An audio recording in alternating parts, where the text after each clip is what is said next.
Hi guys, welcome back. Wait, I'm gonna write something first.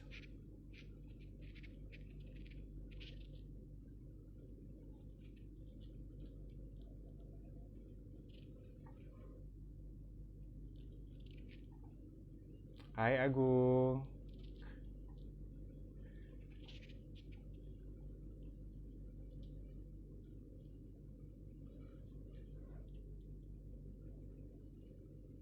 Hi guys, wait, I'm gonna write something first.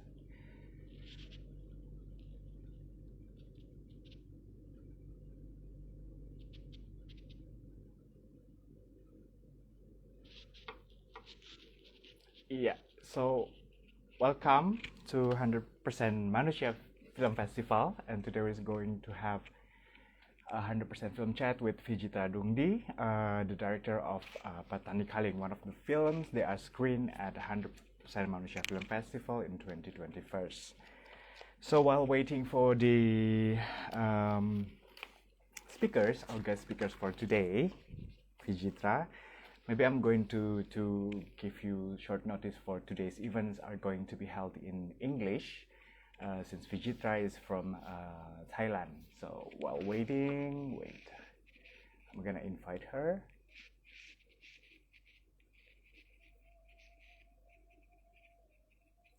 Hai Agung, apa kabar?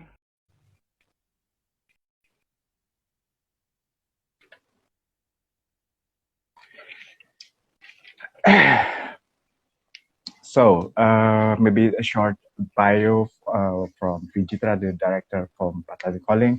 Not only as a director, but he also a journalist focusing on crime, politics, and then campaigning into the human rights issues as well. Other than Patani Calling, she also directed for several movies, and right now she's working with the Black Squirrel, I guess, in Thailand. So while waiting for Vijitra to be online and with us for today, just want to inform that 100% Malaysia Film Festival in 2022 will be starting soon. So just stay tuned at our Instagram and our social media on Twitter and Facebook.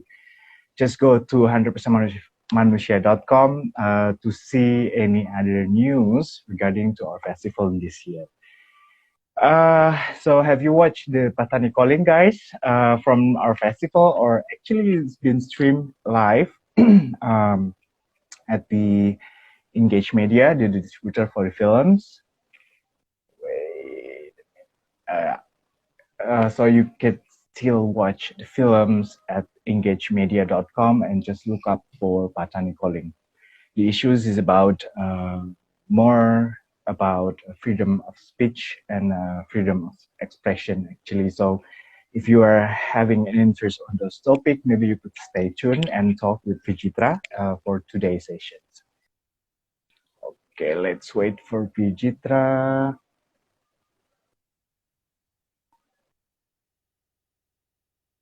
Hi, Ren.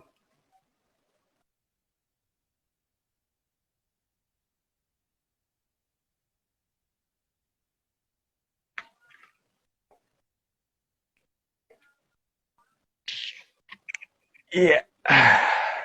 Yeah, we're still waiting for our guest speakers. So, kalau teman-teman ada yang mau ditanyain terkait sama 100% Manusia Festival 2022 ini, boleh banget buat teman-teman tanya. Mumpung kita lagi mau live pada malam hari ini. Jadi kita akan ada 100% Manusia Film Festival 2022 yang akan diselenggarakan sebentar lagi. Kapannya, stay tune aja di sosial media kita di Instagram, Facebook, YouTube.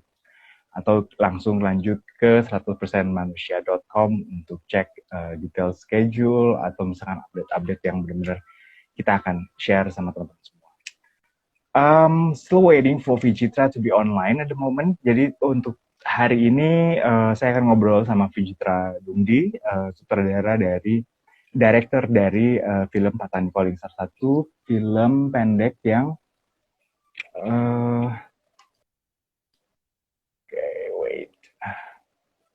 diputar di festival kita tahun 2021 kemarin. Wait, let me check if there's since Vijitra, there's a notification going that tells that Vijitra are not able to join.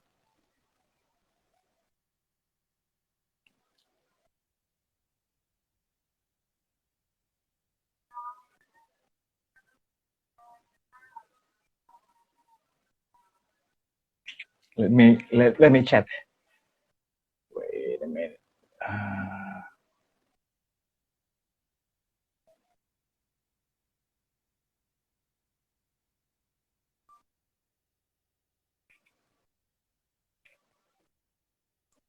Jadi kemarin kita udah coba testing barengan sama Vijitra and everything going smooth and well. So I don't know about today. So we're still waiting for Vijitra to be online. Okay, wait.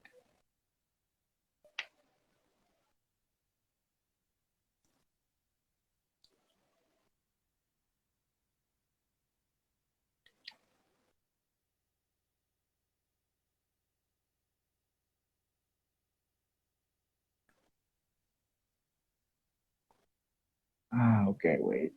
Hi Ibnu, hi Putri. Wait, let me invite Vijitra again.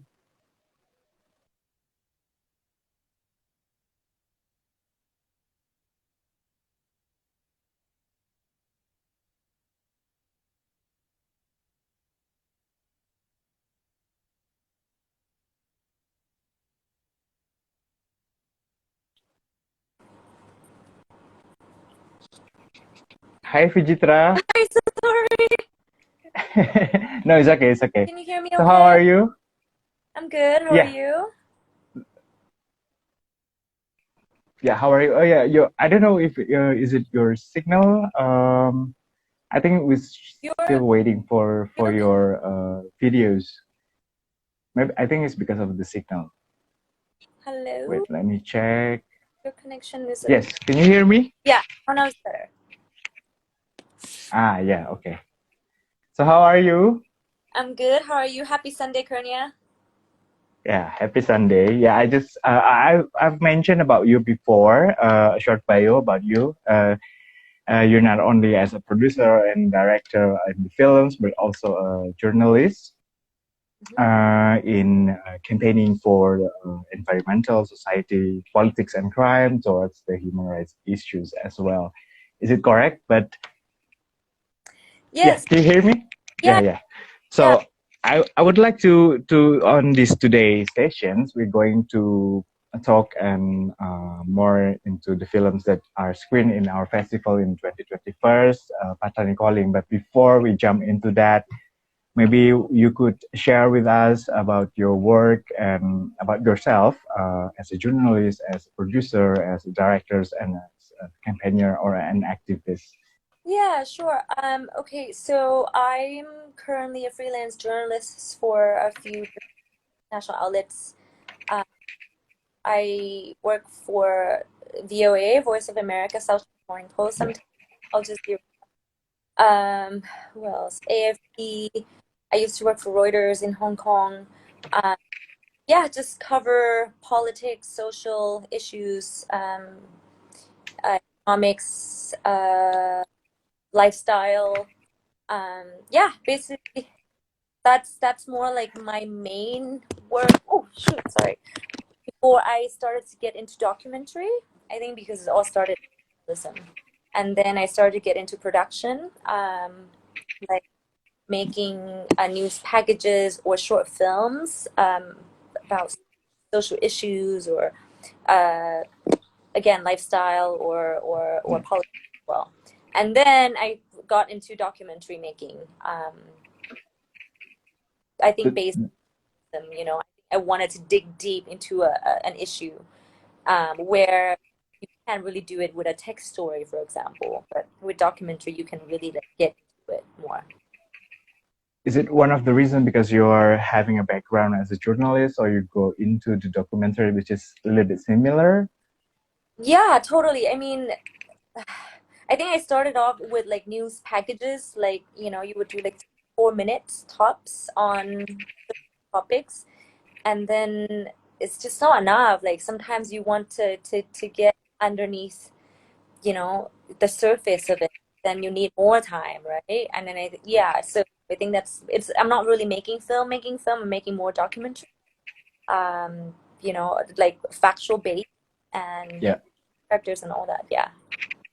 Yeah. Yeah. So, well, relating to the Patani Callings, is a documentary film, a short documentary films. If maybe I could share with the viewers today that the film is actually, you can access it at Engage Media, is it, at the Yes. moment? And Cinemata. so, yeah. So if you, the viewers in here are not able to watch from our festival last year, you could also watch it again at Engage Media. So at the moment, you are still working with the Black Squirrel, is it? Yeah. Yes. My own company, actually. I found it with my partner, Black Squirrel Productions, and basically we make short film documentaries. And yeah, at the moment, I'm a producer director there. It's just a really small team company, and we're working on one long form documentary at the moment. The other long form is in edit right now. So, yep. Okay. Yeah. So there's a teaser for us what is going to be about the Yeah. long documentary film? Oh, well, one of them, the ones in edit, I can already say. The other one can't say too much about it yet, but the other one is about sexual violence, underreported story about sexual violence in Thai model for higher industry.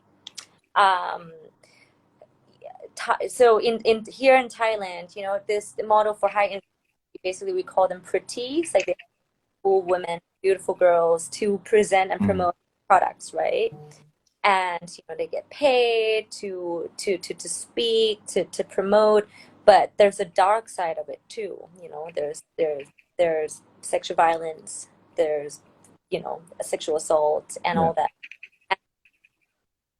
And it's a really big issue here because of how our society in Thailand is a patriarchy system. So women that get sexual abuse and violence, oftentimes they go and report to the police, and it's like, well, why did you dress the way you did? I mean, maybe you didn't deserve it. Maybe, you know what I mean. So it's a really bad issue here. Yeah. This documentary looks. It's still the same in Indonesia, actually. I think in Southeast Asia, it's Yes. it's really like male dominated society and stuff. But Yeah. we're since the Me Too movement, which kind of brushed aside Thailand, but at the same time, now more women start to speak out against violence. Some of them will not take it anymore. But again, oftentimes the abusers are like influential people with power and money. Oftentimes there's nothing you can do about it. Women would just shut their mouths and take. I get it. Yeah. So does your films, the documentaries that you're going to make with your friends and through the Black Squirrel, is it going to be within human rights issues, or you're going to broaden it into a different issues that you're going to bring to the films? The one about sexual violence, I mean, it doesn't like hit on human rights right in the bull's eyes, but I think women's rights for sure, definitely women's rights. How the society should actually give more importance, for women to speak out and don't make this a norm. You know what I mean? I think that's one of them. And then the other one I'm working on is about education and how brilliant Thai kids are. That's all I can say for now. So it's not about human rights, but it's about how magnificent and Thai kids are, how ordinary Thai kids can do extraordinary things in the global stage. So it's something coming soon. Yeah. So the beauty of documentary films is capturing the facts and delivering it the information into something extraordinary, as you mentioned. Exactly. Yeah. So maybe I would like to talk about back to the Patani calling. I mean, you have a background. Yeah. Have you seen it? Yeah. Okay. Yes. So I was wondering, as I mean, you as with the background of a journalist, how do you see it as a, maybe you could give your insight about you as a journalist or you as a director or a producer for the films. To me, by watching it, there are several issues that I recollect. It's about freedom of speech, of course, and then maybe I don't know if someone doesn't have any phones, so it means that their freedom of expression is also repressed. Is it? But I would like to know how do you see it as a journalist and how do you see it as a film producer and director? Well, I mean, with Patani calling, it goes beyond just freedom of speech, right? It's everything. Yeah. It's right to information. The fact that Yeah. only this Thai Malay Muslim community in the south is squeezed like no other group in Thailand, you know. But Thais generally are cut off from their situation, and the part issue is based. It shows that okay, this particular population in Thailand are being discriminated against. Yeah. Without a SIM card, you know, for your viewers, the story is about how the Thai Malay Muslim community in the Deep South are the only population that have to register what they call a two-factor biometric registration. So they have to scan their face, and then they also have to give fingerprints to the government. I live in Bangkok. I don't have to do that, you know, and other folks live in different parts of the country. We don't have to do that, right? To get our SIM card. Now, by doing that, so some people refuse to do it because they don't want to give biometric data to the government, right? There's a possibility that they would be a scapegoat in a bomb attack, all that. So they don't want to do that, and I can't blame them. Now, what happened is that there's that issue of right to information. This scheme was being rolled out during COVID. Folks that live in a rural area to register with this two-factor biometric registration have to travel like 70 kilometers to town to do it. A lot of folks are old and you know they can't do that. So without SIM card, they have access they have no access to internet.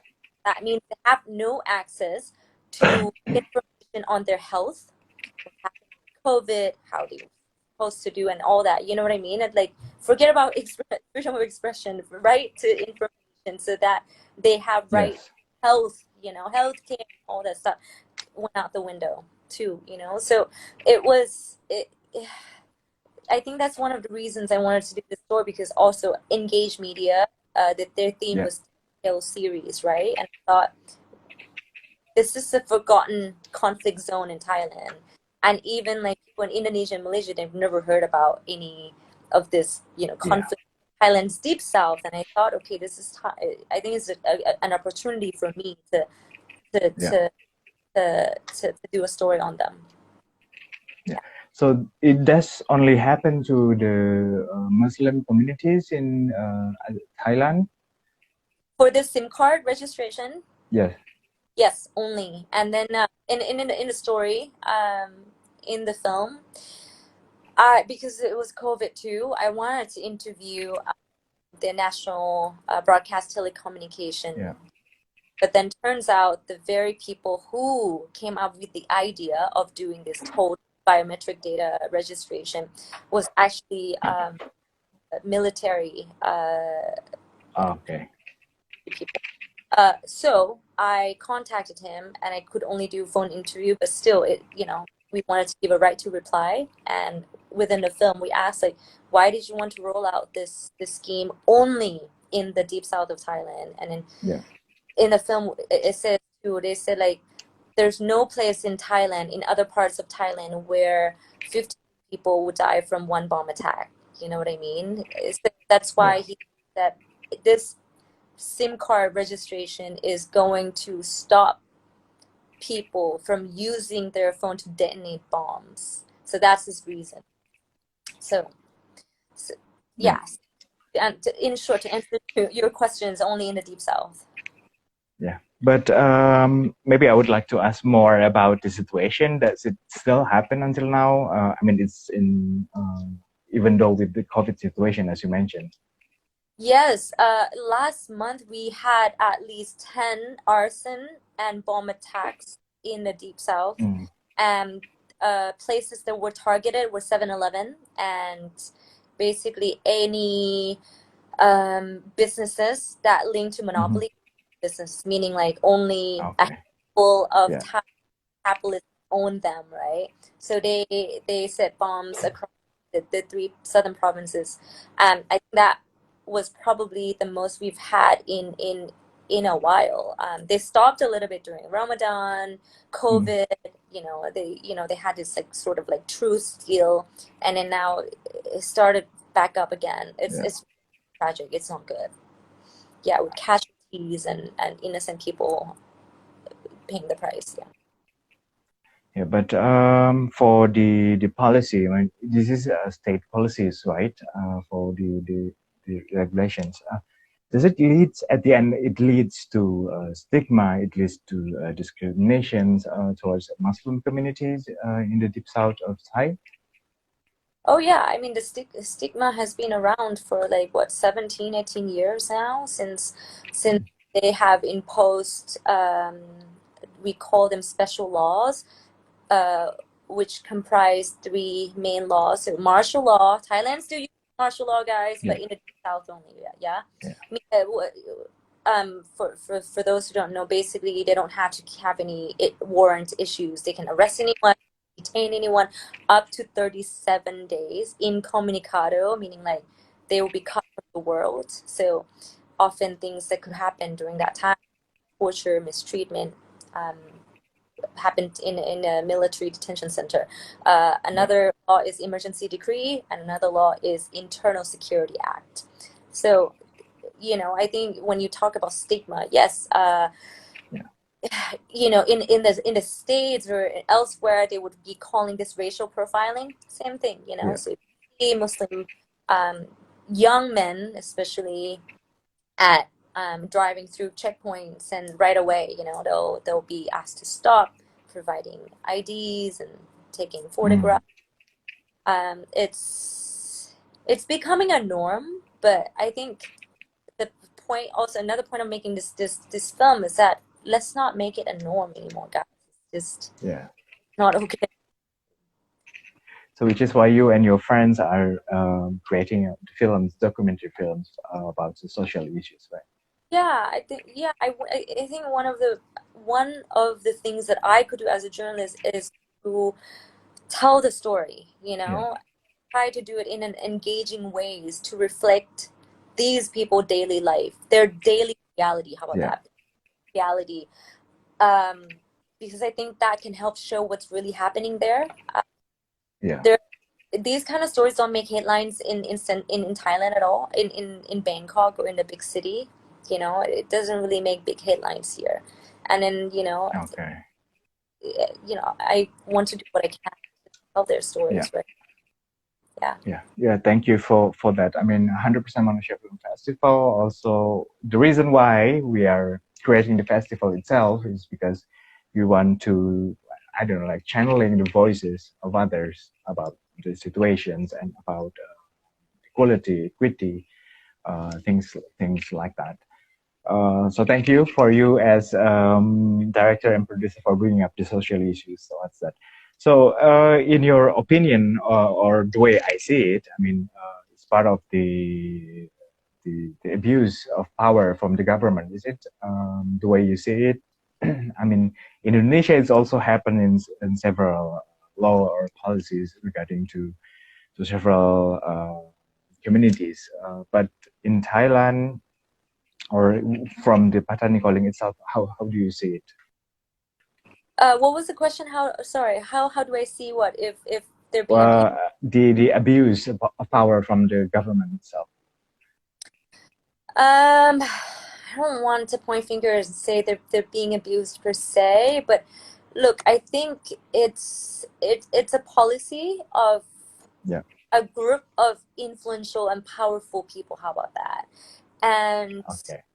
and there's this sense of Thai unification, how pure, Thai just be Thai, maybe Thai Chinese, and Thai Buddhists. We have the three main the three Yeah. pillars of Thailand as a country has always been nation, religion, and monarch, and the king. Yeah. The nation, Thailand as a nation, we've never been colonized by any Western powers. We grew up learning that in school. Religion, the religion of Thailand is Buddhism. That's what they say. It's the official religion of Thailand, Buddhism, and monarchy. So obviously, we've been having monarchy for over a century. So I think with that in mind, that right away excludes other population with different beliefs, right? And so I don't want to say that is to this population, they can see this as an abusive policy. Yeah. Excludes them. They having to learn Thai, they're being forced to learn Thai, but they all speak Malay. That's their language. That's their native tongue. Some schools, they force them to study Buddhism as well in school. Buddhism. So it's just, I think it's just a policy to have this unification, this Thai unification, one wholesome Thainess, and and obviously it's not, it's not nice. Yeah. I mean, that happens also in some part of Indonesia, especially. I mean, we have the same culture in Southeast Asia, I believe.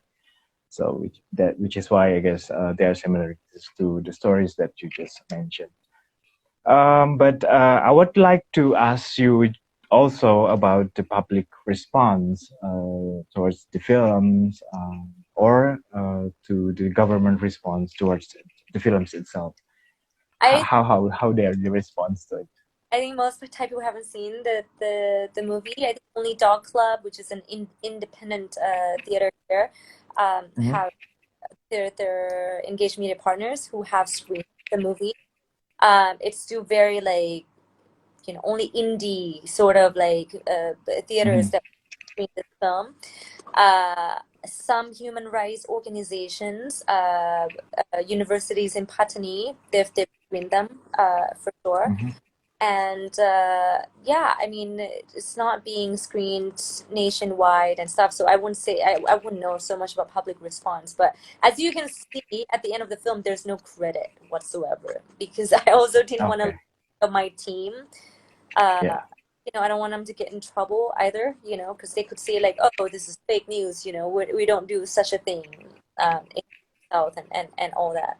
So it's still, I think in Thailand it's not as great as how it's being received abroad. It's going to be at the Freedom Film Festival in Kuala Lumpur this month as well, this film. So I think, outside of Thailand, it's been great. It's just not, and I'm not surprised at all, because we do want to raise this issue elsewhere as well. So, but how's well, you were saying that before you are screening at the academic level. So, is there any comments from the person who watched there? Yeah, I think some comments, like for example, one of a really renowned and well-known, I would say, academic person in Thailand. She, after this screening, we had a panel discussion, and she was like, "You know what? I think it's completely." I don't want to use a foul word, but she's like, it's BS. She said the government totally, because it's so not true. Because he said since they rolled out this 2 biometric factor registration, crimes or attacks have decreased, and that's not the case at all. But he said, he wanted to say like, we need to keep this policy because it works really well. And and people said no, it's not. There's still attacks, there's still arson, there's still conflict, so obviously this doesn't really work. So that has been public. as well. And also some of them is that, oh wow, I've never knew that the Thai Malay Muslim population are the only one who have to do this registration. I think it's a big kind Yeah. of policy. So those are the kind of like responses we get. So I think in a way that's that's a good sign for me that people like, okay, there's some awareness happening that like, okay, now you know that the population and deep south are not being treated the same as everyone else, you know. Yeah. So yeah, so that's a good sign. So does this, I mean, continuing to the comments from the academic persons there, is it going to be reflected as how the government views, in your opinion? No, I mean, Mm, because she's just one person, right? And yeah, but you know, even if I have 10 universities come out and speak about that, would it change a policy? Maybe. I think we need more public awareness from yeah, elsewhere. I'll give you an example of what a positive, actually positive uh, things or activities that you can do to raise awareness. Right now, as we speak in Patani, Patani is one of the South provinces, they're doing this festival called Patani Coded. You can look up on Facebook. They're doing a film festival by teaching or conducting a workshop to local young filmmakers who've never made film their entire life to make stories about themselves, about their community, hmm, about their place of birth, about their culture, their yeah, content, and they made 11 films. And they did also gastronomy, showing their local food, their language, and art exhibition and things like that. I think this kind of activities and activations is a great um, example or great things that you can raise public awareness without getting into the complicated issues of like, oh, that's fake news, or like your film, you don't know anything. But this way it comes from the very people who talk about their own daily reality, you know. yeah, So I think until we have more and more and more of that, uh, that's when the public perception will begin to change. I totally yeah, believe. yeah. So there's a question from the one of the viewers for Yeah. tonight. Actually, this is one of the questions I would like to ask also.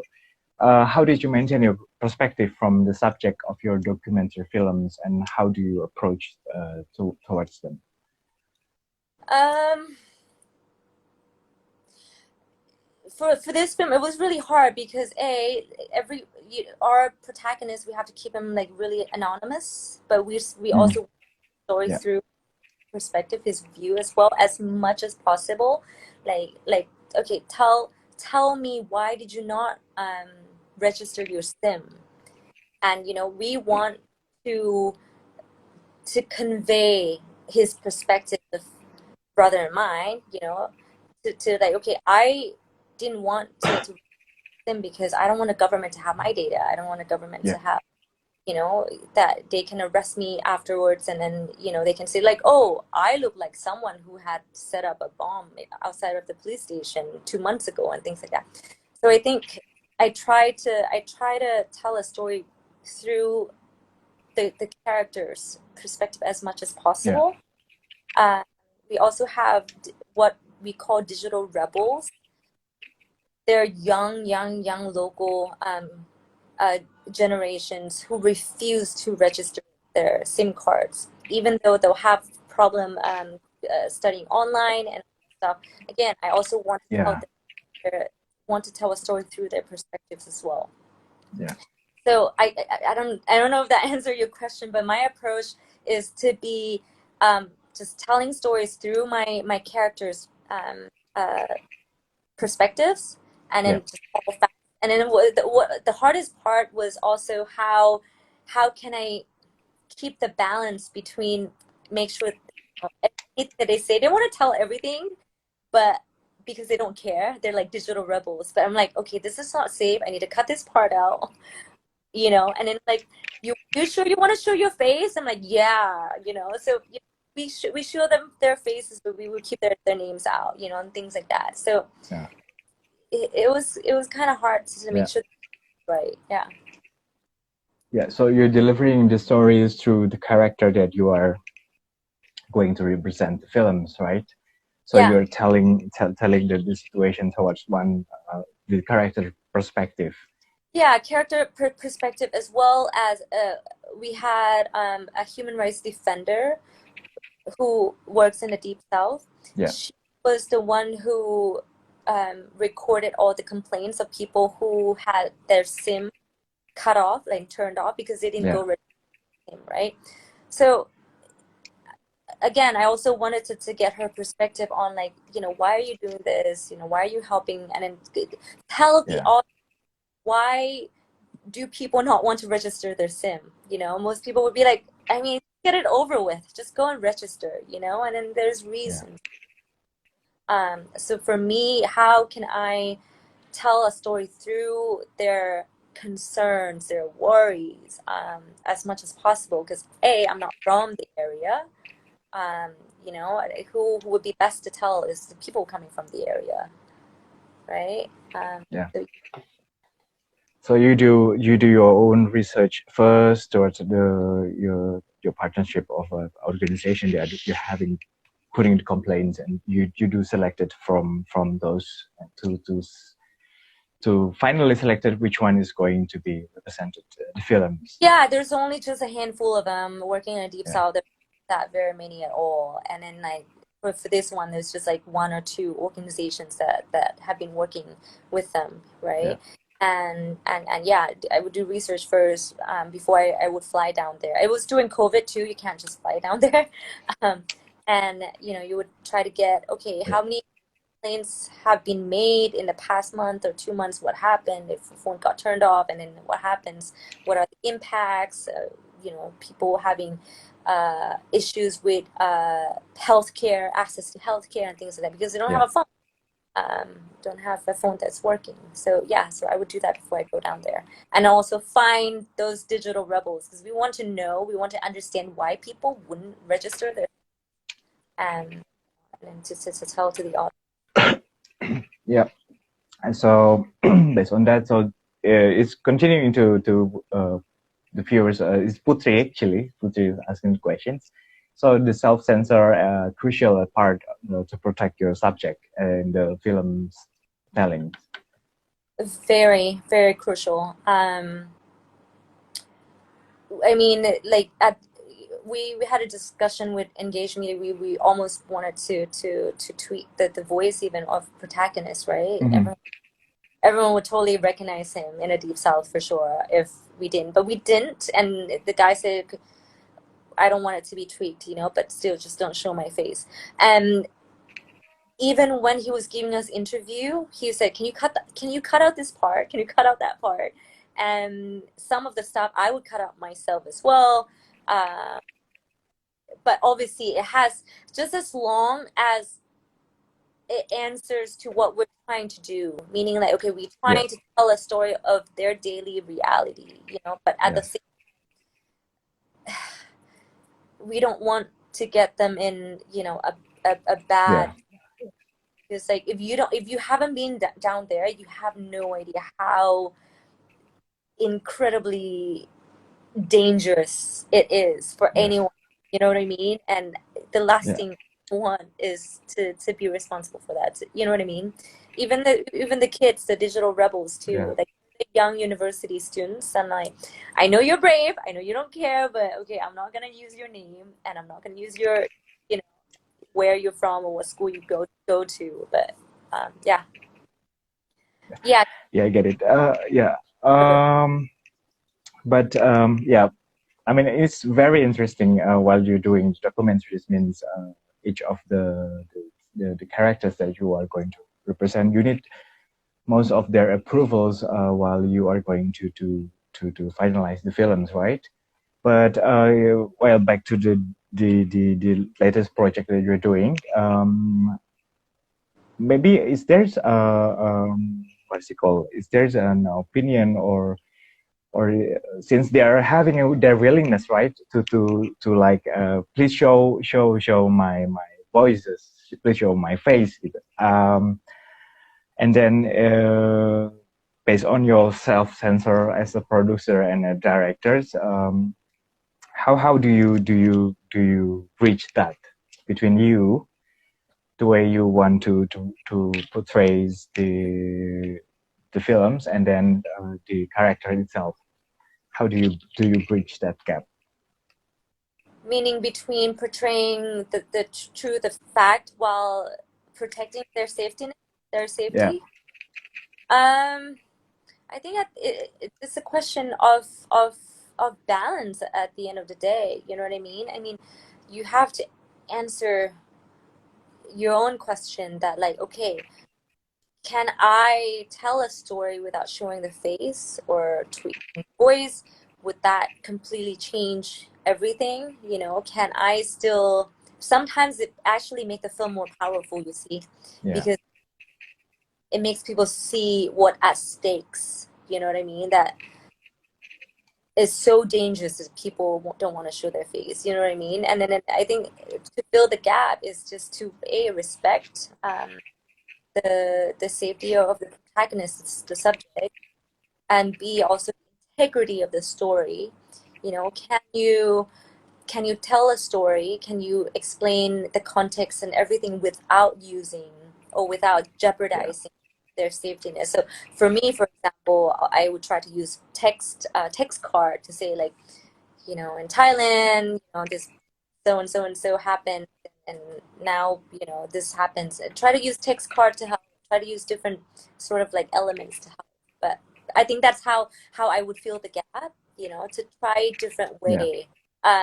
In Telltale's series of Engage Media in Myanmar or in the Philippines, they use animation, you know, to tell their story. Um, so yeah, I think that's another way of that's another approach to do it. yeah, I was actually thinking of doing hybrid, but I don't know. Next time. Yeah. yeah. So it's really interesting, but it's the one that I'm going to comment actually about your films. I mean, it's beautifully portrays the situation without. Well, most of the documentaries that I watch is portraying the whole stories of the characters that they're brought up into the films. But yeah, the way you package it is really nice, and the message is delivers beautifully. Thank you. Thank you. So yeah. Um, so what's your next project other than tools that you already mentioned earlier in the beginning? Yeah, I mean, Is I there any? sort of two, the one on education, the one on the underreported of sexual violence in the model for higher industry. I like to do more on. I want to continue on women, like women's Mm, stories. There's, I don't know. It's just it's like a puzzle. You know, there are bodies of women turned up every day, and no one cared. No one. It doesn't yeah, make it. Sometimes they're being dismembered, and sometimes they're packed up in boxes and stuff, you know, or like it's just more women. Like, why? I think maybe because, like, for me, it's just, I don't know. I want to raise awareness on that more. You know, it's one of the issues that I'm really passionate about. That, you know, I think this needs to stop. Like how women are being treated, and how yeah. how no one cares about it, how no one gives a rat's ass about why, you know, this happened. And so yeah, I think my next project is also more on women's issues in Thailand. I kind of like this kind of story too. It's a somewhat investigative, a bit crim some criminal aspect to it. But let's see. It's a hard one, but I think it's going to be a big project. Yeah. Um, yeah, that's another thing. So yeah. So back to that, maybe I would like to ask you: does your journalism background give you another insight or another perspective while you are being a producer or directors towards Yeah, I mean, I think you want to when you create or producing these documentaries, you want to hit every aspect of it. Like as a journalist, right? Yeah, When you do a story, you want to get different sources to make sure your story completes. You know, you have to balance it, give a right to reply of people that you're sort of not accusing them, but more like, yeah, hey, big corporate did this to this grassroots community. You know what I mean? I think having that in mind kind of helped me structure how I approach the story, the documentary, more. But but making a documentary, you get so much more than journalism would give. You know what I mean? You get to explore graphics idea. You get to explore um, music, yeah, storytelling, get to explore all other elements that you don't normally do with journalism, you know? So I like it, but the core of the story, I'm still very much relying on my journalistic skill and yeah. approach. You know, keep that integrity of telling a story. But, you know, I really enjoy making documentary because of that. I get to explore that, you know, all other fun stuff. Can't wait, can't wait. I can't wait for your new next project and films. So does it will be released in this year or next Yeah, year? hopefully the one on sexual violence hopefully will be released. It's already been commissioned by I Oh, Wondered. They're like they're like the Netflix of documentaries, basically online. And the other one is going to be released next year in Channel News Asia, early next year, like Feb or March. Yeah, and then those are projects for now. And then let's see what else I have in store. It's yeah. so guys, you know, as much as you hear me do it, you know, saying all this stuff, but that's a constant struggle finding funding for your project, for your documentaries. I'm sure you're familiar with that. But yeah, Yeah. but Well, it's what, yeah, well, it's one of the question that I would like to ask as maybe going to be my last question. How do you get your support? I mean, you're talking about social issues. Maybe some are not going to be in line with you during the process. I mean, when you are asking for funding, for instance, I mean, you're making films, you need an operational cost, and etc., etc. And then yeah, how you get your support to that? I think because I started off as a journalist, so my cup of tea, my low hanging fruit would be going to news channel first as my first sort of like reach. And then one, I think the way I see it is like, okay, once you've been commissioned by news channel who gives you funding, then hopefully you can use that as a profile to enter the festival or Yeah, to apply elsewhere.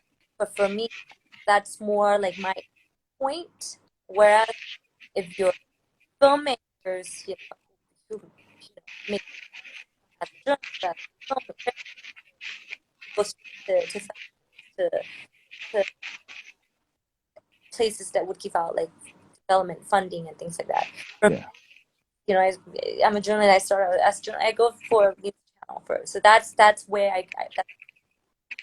but hopefully hopefully you know having made a couple more that you know yeah, go directly to the festival or to yeah just people to give out funding for yeah. But yeah. yeah, thank you. But okay, lastly, maybe for the maybe you would like to give an insight on how about the documentary films or about to the viewers actually. Is there's any suggestion, any what's it called, any insight for our viewers for tonight? Who Sorry. are want to be a filmmaker, who are filmmakers, or Yeah. who I Who mean, wants to be a film or who wants to do a documentary films? look, I'm not even like, you know, I don't think I'm in a place where I can like give out recommendations or suggestions, you know, but just give it a try. Like for me, um I literally just give it a try. Like, okay, I did short film, like new short film for news channel and stuff, and like, basically you just try it, and then if if they like it, say okay, you did something good. But don't be afraid of trying. I think that would be my suggestion. Just try, just be humble. Definitely, I think that's one of the things. Like, be really humble, especially if you're new. Be humble, learn from the others that have done this before. And also try to, I guess, just try to find, because I think the market is a bit saturated at the moment too. There's just so many new coming, new Yeah. emerging filmmakers everywhere. Try to find your own style or your own, path, I guess. Your sweet spot. How about that? Your sweet spot. What, like for me, I don't think it's my sweet spot, but women's issue. I mean, if I don't tell women issue, who will? You know what I mean? I'm just saying, for me, instead of going through categories that maybe I'm not an expert, but I start with something I'm Yeah. passionate, you know. So find that sweet spot, carve that sweet spot for yourself, I would say. And yeah, just don't be afraid of it. We all fall, just fall and get up. Okay. Thank you so much. But lastly, where, if we want to get in touch with you, where we get information about your latest works, where should we go to the? Is there any website, or we should follow your Instagram instead? Yeah, I mean, I don't. My Instagram is super personal. I don't open public at all, and I don't. I'm very. I'm barely active on it. My Twitter, I'm barely active on it. Maybe reach out to LinkedIn. Which my Ah, okay. it's more for work related stuff. Yeah, I don't know. I'm just not too big on social media that much. Um, I don't know. I should be, but I just don't care too much to be on. But yeah, please, if you have any issue, questions, want to collaborate, work together on certain issue topics and stuff. And there's another thing too. I think for people thinking of doing filmmaking and stuff, another way to get started is to collaborate with the others as well. I find really good value of working with people in different locations who have different skills to offer.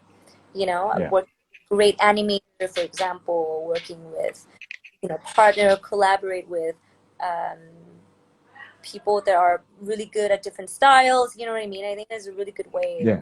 It saves money too, and B, you leverage skills of the others to make a project happen. So yeah, I would Yeah. definitely So let's collaborate. yeah. Yeah, I'd love to learn about how you screenwrite, since you are having your journalist background. I mean, maybe we could collaborate on that later on. So this year we're going to have our festival in 2022. But well, but since your films are going to be next year, maybe we could contact you and for your next project. Yeah, sounds So I good. hope we could screen your films in 2023, I guess. Yeah, We will 2020. be out here. Yeah, yeah. So yeah, okay. So thank you so much, Vijitra, for today's sessions. I've learned a lot, especially for the documentary films, about the issues, how you're doing the research, how you get your support, and how to collaborate with others. I mean, it's very insightful, and I do really love your work. Well, for the viewers who haven't watched the films, you could go to the Engage Media, is it? Yeah, Engage Media. Cinemata.org, or just literally Google search Patani Calling Cinemata and CINAMATA.org, and yeah, you'll see the link of the film pops up. Okay, thank you so much, Vijitra, for tonight. Thank So, is there someone with you? you. Okay. Easy, say hi. Hi. That's my niece. Oh, สวัสดีค่ะ สวัสดีค่ะ สวัสดีค่ะ โอเค สวัสดีค่ะ Yeah, thank you so much for tonight. So see you again, and I hope we could screen your latest project for to our festival next year. Thank you. Terima kasih. Kamsahamnida. Terima kasih. Thank you. So see you Bye. soon. Have a good night. Ciao, Have a good ciao. night. Bye.